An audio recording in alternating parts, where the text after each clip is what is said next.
Pour le deuxième épisode de notre web-série sur les ateliers Transition métropolitaine organisés par l'AVITEM, l'AFD et l'agence de coopération allemande GIZ, nous vous emmenons dans la métropole du Grand Tunis. Et parmi l'ensemble des débats qui participent à la construction métropolitaine, nous avons sélectionné 3 reportages. La découverte du lac de Tunis, un nouveau territoire qui transforme la métropole, puis une immersion dans un atelier où les auditeurs prennent la parole et deviennent des experts, et enfin sur le terrain d'une expérience d'équipement sur une zone d'habitat spontané.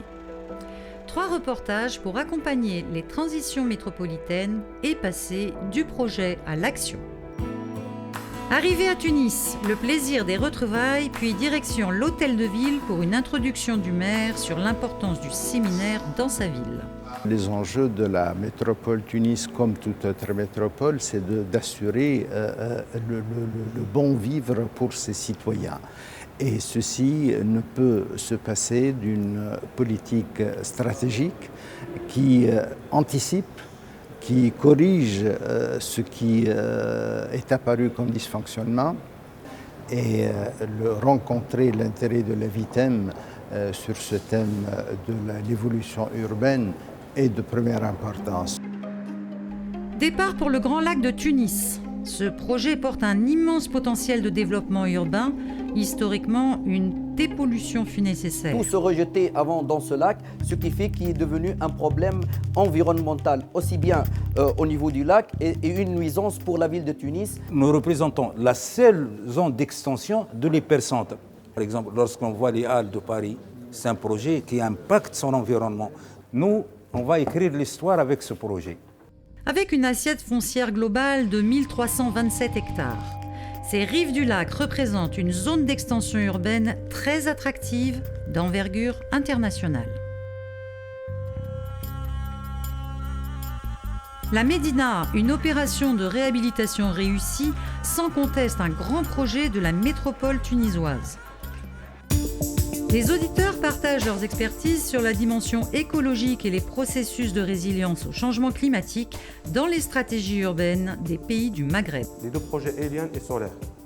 Donc trois intérêts écologiques majeurs. Premièrement, les gaz à effet de serre et la qualité de l'air.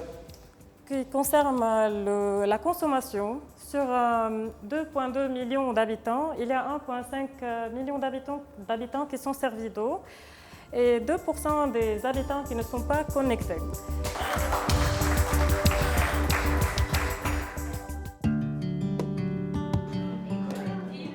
Explorons in situ l'aménagement d'un quartier en construction spontanée. Périurbain de Tunis, le quartier Aïchoucha, situé sur une zone agricole à risque environnemental, illustre le paradoxe entre désastre écologique et droit d'accès aux services urbains pour ses habitants. Enfin, un grand débat organisé à l'Institut français sur le thème « Quel projet pour les métropoles ?» Nous vivons dans un monde où les frontières, où les États gardent toujours une certaine importance, évidemment, mais où la vraie vie du monde se concentre de plus en plus dans les métropoles. Une semaine de découverte, de partage d'expériences sur les métropoles en Méditerranée se termine à Tunis. Laissons le dernier mot aux auditeurs.